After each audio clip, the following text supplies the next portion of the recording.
prononça aucun mot. Son cœur percevait pleinement ce qu'Hélios lui avait confié. Son regard, comme hypnotisé, fixait en son centre la porte invisible, la porte de l'instant. Enfin, Junaïd regarda autour de lui. Hélios avait disparu. Il contourna alors la maison et découvrit à l'arrière une source presque tarie. Quelques gouttes d'eau humectaient le fond d'une profonde coupe de pierre. Sur la tranche de cette coupe, on pouvait lire ces mots adressés aux heureux égarés. Les voyages les plus lointains commencent par un pas. Ce premier pas est un élan, un espoir, un lâcher-prise, une quête, une respiration, une transformation. Ce premier pas, aussi simple soit-il, est déjà un ailleurs, une rencontre, un dépassement, un débordement. Il est le lieu de tous les possibles. Beaucoup de villageois avaient sans doute le désir d'entreprendre ce voyage, mais le premier pas était le plus difficile à réaliser. Alors avec la peur, l'espoir devient doute, le lâcher-prise, questionnement, et la quête, perdition, la transformation, un quotidien rassurant. L'eau stagnante est-elle identique à l'eau de source? Le mouvement la purifie, la vivifie. Pour chercher l'eau, il faut être comme l'eau, dans un mouvement continuel, un cheminement perpétuel. Le premier pas de Junaïd était déjà une aventure, et l'arbre de vie tendait ses branches vers lui.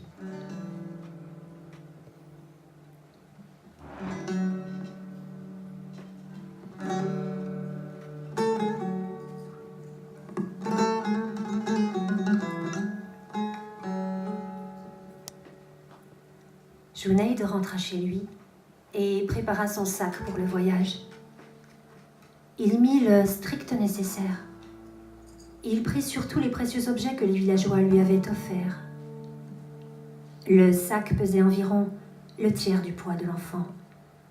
Mais il était armé d'un courage qui à la fois lui permettait de mesurer la gravité de la situation et lui donnait la force de l'accomplir avec calme. Junaïd quitta son logis au premier chant du coq et se dirigea vers l'est. Sac au dos, il marcha. Quand les derniers cailloux du village s'écrasaient sous ses pas, il aperçut la silhouette d'un homme tout petit, qui se tenait là, debout, au pied d'un arbre. C'est alors qu'il entendit un timide « Junaïd !» Truffe l'attendait. Truffe était le plus pauvre des pauvres de ce village. Truffe n'allait pas chez les gens, et les gens n'allaient pas chez Truffe, dans cette misérable cabane faite de brandes, aux lits de mousse et aux rondins de bois en guise de mobilier. Truffe n'était d'aucune rencontre. Il n'avait rendez-vous qu'avec lui-même. Il ne participait jamais aux activités du village, ou peut-être autrefois, il y a longtemps, au début, avait-il essayé. La veille, personne ne s'était soucié de son absence du cercle à l'annonce du rêve de Junaïd. Une vilaine bosse pesait sur le dos de ce petit homme depuis sa naissance. Elle devenait plus lourde chaque fois qu'une personne y jetait un regard dégoûté. Et Truffe se courbait, et il rétrécissait. Truffe supportait sa condition. On s'était habitué à ce qu'il la supporte. C'était comme ça. Et puis, chaque village a son pauvre. L'indifférence est pour les cœurs ce que l'hiver est pour la terre. Cet homme, pauvre, laid et bossu, mais qui n'était pas borgne, possédait des yeux clairs. Cette clarté qui est le privilège d'un ciel sans nuages. Il suffisait de plonger dans son regard, s'il acceptait de vous le donner, pour qu'aussitôt disparaisse sa bosse.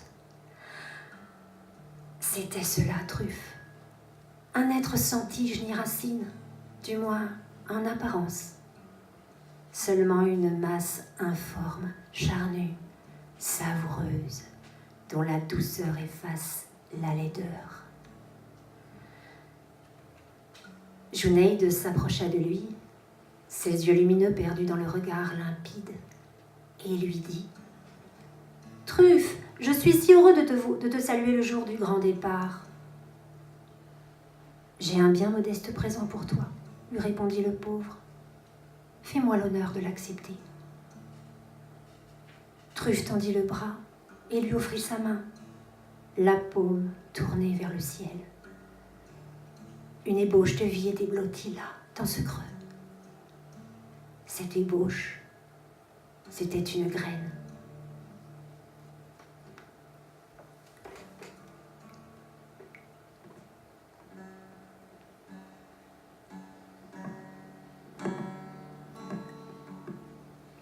Junayd plaça la graine dans un étui accroché à son cou. Puis, il fixa l'horizon. Le jour allait ouvrir les paupières. Le soleil ne voit pas ses rayons. Il pouvait cependant se regarder grandir et se contempler dans les yeux de l'enfant.